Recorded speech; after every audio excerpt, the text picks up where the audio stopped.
여러분, 세상을 바꾸는 힘은 천재 한 명일까요? 아니면은 하나 된 팀일까요? 이제는 세계 최고의 기업이 된 구글에서 프로젝트 아리스토텔레스라는 것을 진행했었습니다. 이 프로젝트 아리스토텔레스는 2012년에 진행된 프로젝트인데요. 그것은 구글에서 정말 어마어마한 비용과 또 시간을 들여서 약 구글 내 180여 개의 팀을 분석한 거예요. 그리고 질문은 이것입니다. 과연 어떤 팀이 최고의 성과를 달성하는가? 그리고 결론은 명확했습니다. 대단한 천재 한 사람이 포진되어 있는 팀이 아니라 서로가 하나 되었던 팀, 그래서 팀 가운데 심리적 안정감을 누렸던 팀이 가장 좋은 성과를 냈다라는 거예요.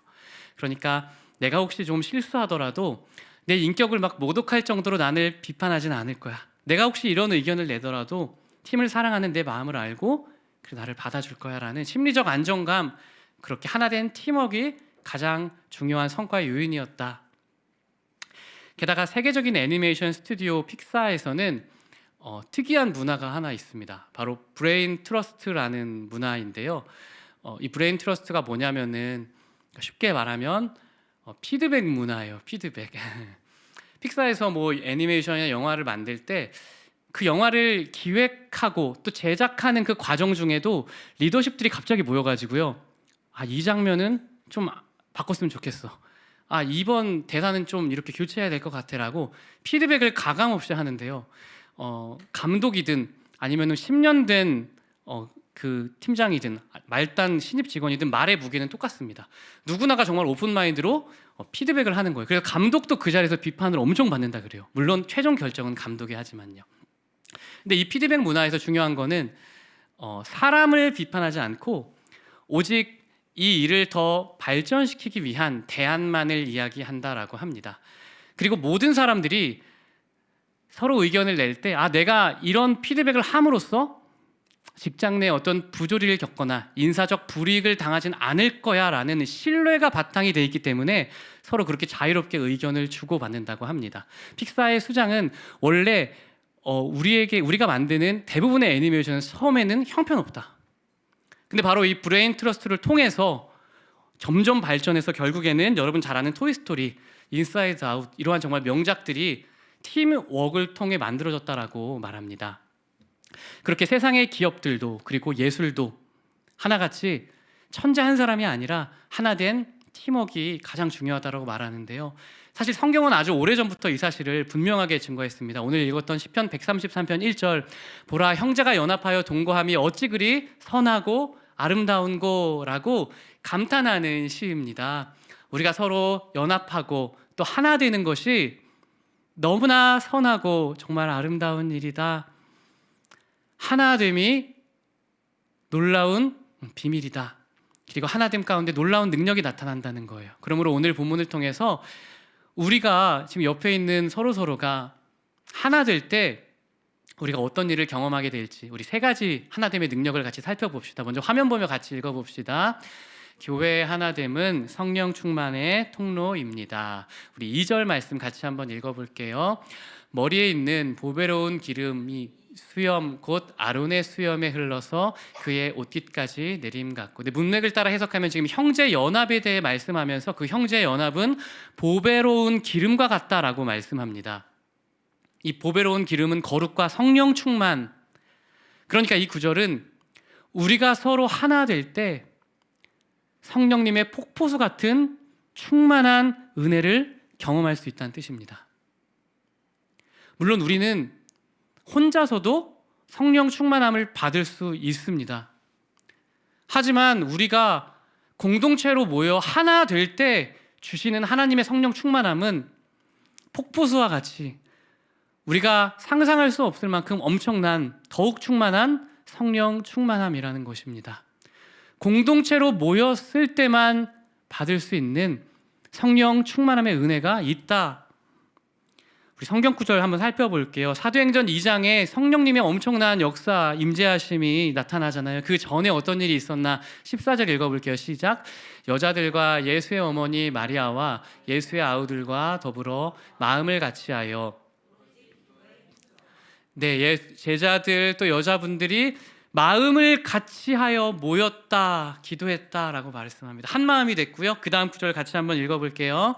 오순절 날이 이름에 그들이 다 같이 한 곳에 모였더니, 그들이 한 마음이 되었고 그래서 한 곳에 모였더니 그 결과 4절 읽어보겠습니다. 그들이 다 성령의 충만함을 받고, 성령의 충만함은 개별적으로 주어진 것이 아니라 한 마음이 되어 한 곳에 모인 모두에게 공동체적으로 임했다라고 말씀하고 있습니다. 우리 4장 31절도 한 번 더 읽어볼게요. 시작. 빌개를 다하매 모인 곳이 진동하더니 무리가 다 성령이 충만하여. 2장 이후에 4장에서 다시 재충만을 받는데요. 뭐라고 적혀있죠? 무리가 다 성령이 충만했다. 그곳에 모인 무리는 믿음이 강한 사람이든 연약한 사람이든 상관없이 모두가 다 동일한 성령의 충만함을 받았다는 것입니다. 하나님을 뜨겁게 사랑하는 예배자든 믿음과 사랑이 흔들리는 상태로 겨우겨우 나온 사람이든 상관없이 그 자리에 있던 모든 사람은 다 동일한 성령 충만함을 선물 받았다는 것입니다. 공동체로서만 받을 수 있는 성령 충만의 은혜가 있다라는 것입니다. 그러므로 에베소서 4장 3절 같이 읽어봅시다. 평안에 매는 줄로 성령이 하나 되게 하신 것을 힘써 지키라. 성령님은 이미 우리를 하나 되도록 불러주셨다라는 것입니다. 그러므로 우리가 하나 되는 것은 해도 되고 안 해도 되는 선택사항이 아니라 하나님의 부르심인 줄 믿습니다. 교회가 존재하는 목적, 하나님께서 우리를 구원하신 목적은 바로 우리가 서로 사랑하는 것입니다. 그럼 이런 질문이 들더라고요. 하나님은 왜 이렇게 우리의 하나됨을 기뻐하실까? 왜 우리가 그렇게 하나 될 때 이런 성령의 충만한 폭포수 같은 은혜들까지 허락해 주실까? 저는 딸이 2명 있는데요. 제가 이 이야기 많이 해서 좀 식상할 텐데 첫째 딸 낳고 제가 너무 행복해가지고 행복 호르몬, 이게 세로토닌인지 도파민인지 모르겠어요. 근데 첫째 딸을 딱 병원에서 안고 그 아내가 40시간 진통해서 저희는 죽는 줄 알았거든요. 근데 분당에 무슨 병원인데 거기가 알고 봤더니 저희 모르고 갔는데 어떤 일이 있어도 제왕절개를 안 하고 자연분만을 막 유도하는 그런 병원이었던 거예요. 저희가 진짜 아내가 죽을 것 같아가지고 막 너무 걱정하고 있는데 끝까지 자연분만을 시키더니 갑자기 뭐 헐크 불러와 이랬나? 갑자기 어떤 간호사 조금 이렇게 힘 있는 분이 오시더니 아내 여기 배부터 막 종아리를 막 이렇게 누르더니 눌러서 빼냈어요, 아기를. 정말 죽을 줄 알았는데 아기가 딱 나와서 우는 모습을 봤는데 그때 그 기분은 지금까지 제가 뭐 사랑에 빠졌던 그 기분 이상이었던 것 같아요. 딱 존재만으로 너무 행복한, 너무 기쁜 이 도파민인가 뭔가 막 나오는데, 그리고 밖에 나가서 막 혼자 찬양을 하고 정말 다시 태어난 느낌을 가졌던 게 생각이 납니다. 그리고 둘째 딸이 나중에 태어났는데 어땠을까요? 그 행복이 저는 2배가 된 것 같아요. 제가 존재만으로 사랑하는 사람이, 물론 아내도 있지만 또 딸을 향한 건 좀 다른 것 같아요.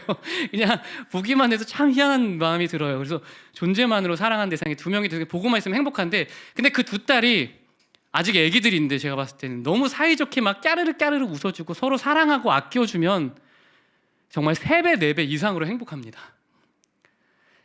감히 저는 딸들이 그렇게 사랑하고 하나 될 때 성공했구나. 죄송해요. 그냥 다 가진 것 같아요, 세상을. 다른 소원이 없는 것 같다? 하나님 아버지도 마찬가지입니다. 하나님의 자녀된 우리가 서로 사랑하고 하나 되는 모습을 볼 때 세상에 그 어떤 다른 기쁨이 줄 수 없는 기쁨이 우리 하나님 안에 찾아오는 줄 믿습니다. 우리가 서로 하나 될 때 하나님은 그렇게 기쁘시고 좋으셔서 오늘 시편에서 감탄하고 계십니다. 그래서 하나 될 때 하나님의 기쁨이 부어지고 하나님의 사랑과 심지어 성령 충만함의 은혜가 폭포수처럼 임하게 되는 줄 믿습니다. 그러므로 이 자리에 있는 청년분들을 축복합니다. 각기 다른 우리이지만 우리가 서로 다른 지체들의 연약함을 품어주며 하나 되게 힘쓰므로써 하나된 공동체만이 누릴 수 있는 성령님의 폭포수 같은 은혜를 경험하는 우리가 되기를 축복합니다. 우리 둘째로 교회가 하나 될 때 일어나는 일을 같이 한번 읽어봅시다. 교회의 하나됨은 세상이 하나님의 사랑을 보게 합니다. 우리 1절 말씀 같이 한번 읽어볼게요. 시작. 보라, 형제가 연합하여 동거함이 어찌 그리 선하고 아름다운 곳. 보라 감탄사죠. 형제가 연합하여 동거함이 어찌 그리 선하고 아름다운고 또시 감탄하면서 강조하고 있습니다. 저기 특별히 동거함이란 단어가 여러분들 약간 좀 이상하게 들릴 수도 있을 것 같아요. 요즘에 이렇게 동성애도 많고 하잖아요. 동거도 많이 하고. 근데 그런 동거가 아니고요. 히브리어 원어로 쉐벳이란 단어인데 원래는 앉아있음, 거주함이란 뜻입니다. 근데 이 쉐벳이란 단어는 단순한 앉아있음이 아니라 공동체로서 함께 살아가는 것을 의미합니다. 그러니까 서로 다른 우리가 서로 다른 연약함을 가지고 있지만 함께 모여서 아름아름 씨름하며 사랑하며 살아가는 모습이 하나님 보시기에는 감탄이 나올 만큼 선하고 아름답다고 말씀합니다.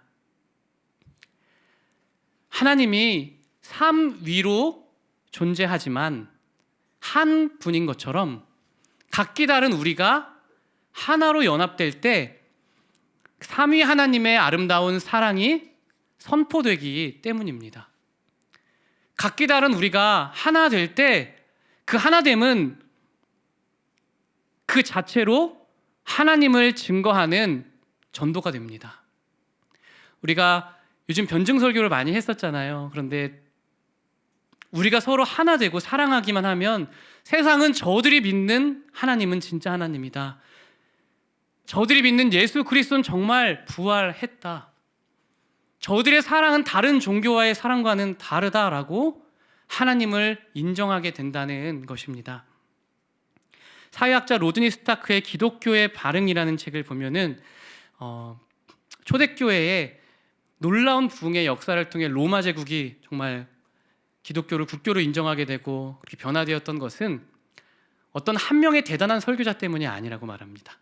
누군가가 논리적으로 막 전도를 잘하고 설교를 잘해서가 아니라요. 딱 하나, 교회가 하나 되어서 뜨겁게 사랑해서라고 말합니다. 당시에 전염병이 로마 전역을 휩쓸고 있을 때 믿지 않는 사람들은 자기 가족이어도 버리고 도망쳤습니다.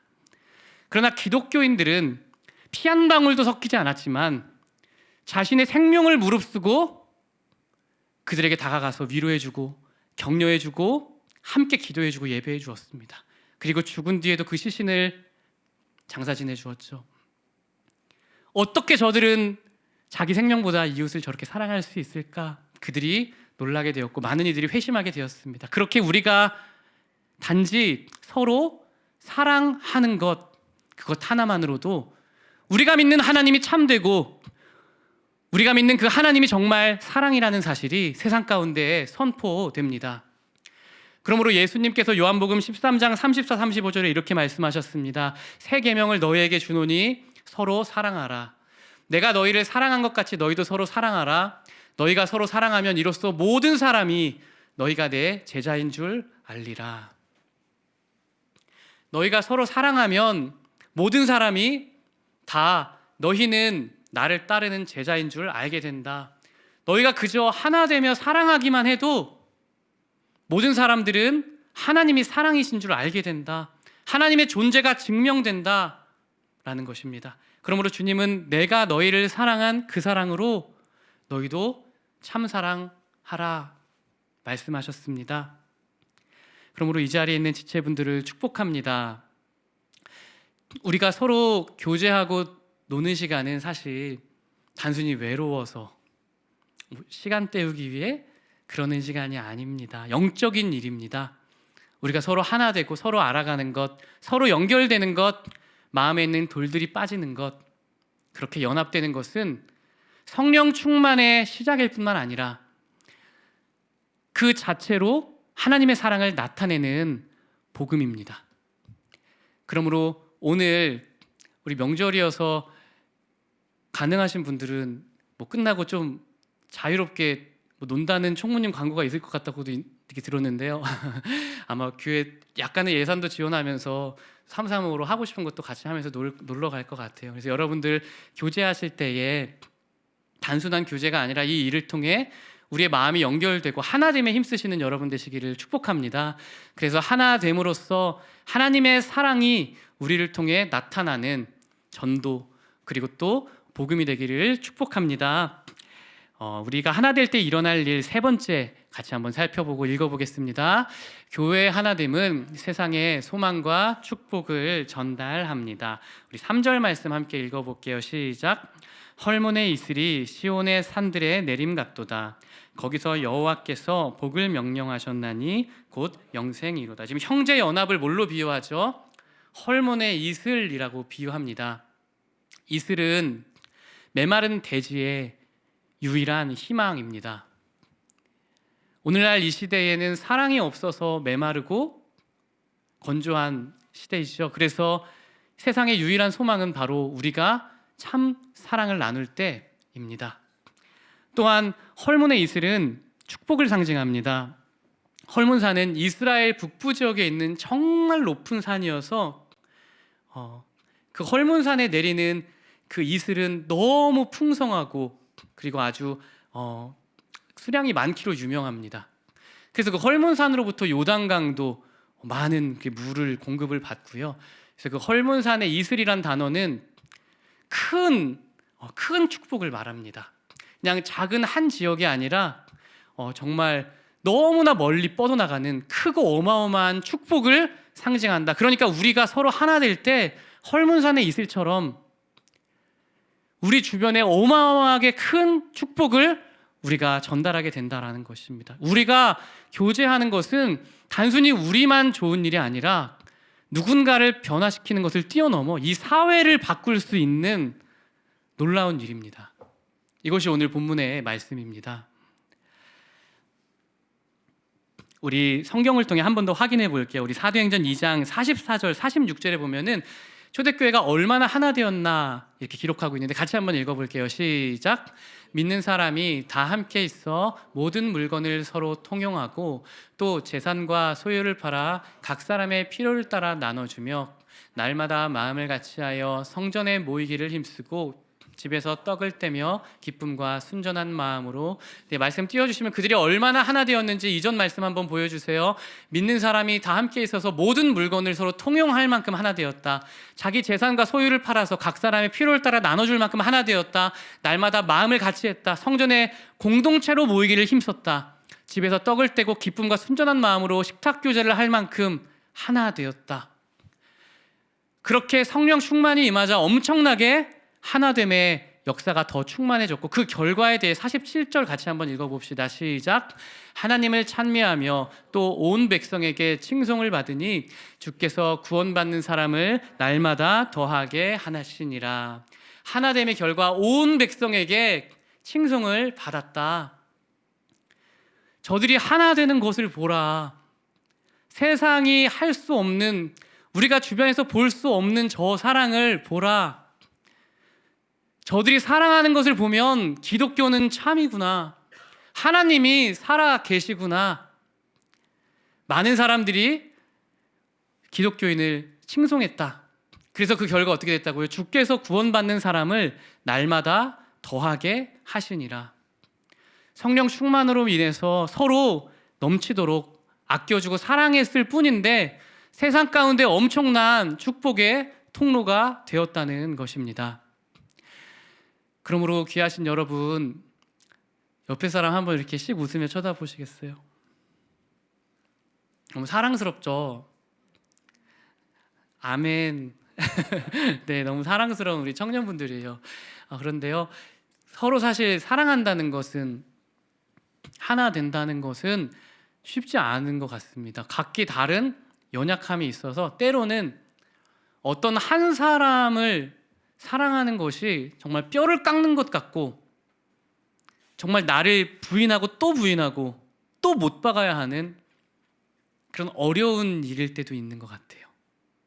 하지만 그럼에도 불구하고 그리스도인은 하나 될 수 있는 유일한 능력을 가지고 있습니다.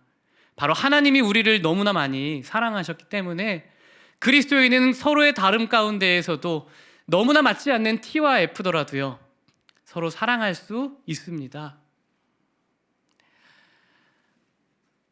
유세비우스라는 사람이 증언한 교회 역사를 보면요, 초대교회에 여러분 사랑의 사도가 누굴까요? 요한 당신입니다. 이렇게 또 사랑스럽게 웃어주시네요. 감사합니다. 사랑의 사도 요한이 저기 있습니다. 1세기에 있던 사랑의 사도 요한이 어떤 사람이었나 실제 실화가 하나 적혀 있어요. 요한이 전도 여행을 갔는데 그 전도 여행에서 청년 한 명을 전도했습니다. 그래서 그 청년이 정말 예수님을 믿고 회심하게 되는 일이 일어나요. 그런데 전도 여행 중이라서 이 청년을 요한이 사는 지역으로 데려갈 수 없잖아요. 그래서 그 전도 여행 하던 그 주변 교회에 이 청년을 잘 부탁합니다라고 등록시킵니다. 그리고 나서 한참 시간이 흐르고 나서 그 지역에 가는데 안타까운 소식이 들린 거예요. 그때 회심했던 청년이 결국에 돈을 사랑해서 그리고 좀 힘을 가지고 마음대로 하고 싶은 걸 하기 위해서 불량배 두목이 되었다. 교회를 떠나고 조직 보스가 되었다라는 말을 듣습니다. 이 말을 듣고 요한이 어떻게 했을까요? 요한이 그 불량배들을 찾아갔다고 합니다. 어디 산 중턱쯤에 있었던 것 같아요. 요한이 아마 그 당시 연세로는 80세, 90세 된 할아버지였던 걸로 추정된다고 해요. 그 80세, 90세 노인이 산으로 올라서 불량배들 앞에서 자, 불량배들이 할아버지 가세요. 저희는 할아버지 싸우고 싶지 않습니다. 쫓아내고 싶지 않으니까 알아서 먼저 가세요라고 말해요. 그때 요한이 당신들 두목을 한번 만나고 싶습니다. 그래서 결국 요한이 두목을 만납니다. 그러자 그 청년 두목은 36개 주랭랑을 치기 시작하는 거예요. 그때 요한이 어떻게 했을까요? 같이 달려가 그를 잡으려고 달려갔다고 합니다. 그 80세, 90세 노인이 엉거주춤하게 그리고 나서 달려가면서 이렇게 외쳤다고 해요. 여러분 잘 들어보세요. 내 아들아, 내가 너를 구할 수 있다면 그리스도께 내 목숨을 바쳐도 아깝지 않도다. 내가 너를 구할 수 있다면 그리스도께 내 생명을 드려도 조금도 아깝지 않다. 결국 이 음성을 듣고 청년은 뛰던 걸음을 멈추고 돌이켜 다시 교회로 돌아왔다고 합니다. 자기 자신보다 나를 진정으로 더 사랑해준 그 요한의 사랑을 통해 그 청년은 돌이키게 된 것입니다. 그리고 요한은 요한일서 3장 16절에서 이렇게 말합니다. 그가 우리를 위하여 목숨을 버리셨으니 이로써 우리가 사랑을 알고 우리도 형제들을 위하여 목숨을 버리는 것이 마땅하니라. 우리가 형제 사랑을 어느 정도로 해야 되냐면은 서로를 위해 생명을 내어줄 수 있을 정도로 사랑하는 게 뭐라고 하죠? 마땅하도다. 하나님의 사랑을 받은 사람의 고백이에요. 80억 세계의 인구보다 더욱더 존귀하신 하나님의 아들이 나같이 미천한 사람을 사랑하셔서 생명을 버리셨다면 이렇게 미천한 우리가 다른 이웃을 위해 생명을 버리기까지 사랑하는 것은 당연한 일이다라는 것입니다. 이 세상의 만물보다도 더욱 가치 있고 위대하신 하나님이신 예수님이 나 같은 사람을 사랑하셔서 생명까지 십자가에 버리셨다면 이제는 나도 다른 이들을 위해 생명 다해 사랑하는 것이 마땅하고 당연하다. 예수님처럼 정말 살았던 사람이 있습니다. 그리고 그런 신자들을 통해 초대교회는 부흥할 수 있었습니다. 그리고 세상은 하나님의 사랑을 보았고 그들은 하나님의 성령으로 충만하며 세상에 놀라운 축복을 전해주었습니다. 그러므로 이 자리에 있는 분들을 축복합니다. 우리도 예수 그리스도의 사랑을 본받아 우리의 마음을 다해 또 주님의 생명 다해 사랑하신 그 사랑으로 서로를 생명 다해 사랑하는 우리가 되기를 축복합니다. 우리가 서로 사랑함으로 이 세상 가운데 헐문산의 이슬이 되어서 세상에 영원한 축복을 전해주는 전도지가 되시기를 축복합니다. 물론 전 세계 사람을 사랑하라는 건 좀 추상적이고 어려울 수 있는 것 같아요. 그래서 여러분들 한번 이렇게 해보시면 어떨까 해요. 매일 딱 한 영혼만 품는 거예요. 하루에 딱 한 사람만 품어보는 거예요. 대신 주님, 제가 오늘 이 한 사람만큼은 정말 제 생명을 걸고 사랑해 보겠습니다. 아침에 기도하는 거예요. 주님, 오늘 제가 마음을 다하고 목숨을 다해 품어야 할 그 한 영혼은 누구일까요? 알려주세요. 그리고 생각나는 사람이 있으면 여러분이 한 사람만 그렇게 사랑해 보세요. 그 영혼이 하나님께서 그토록 찾으시는 영혼일 수 있습니다.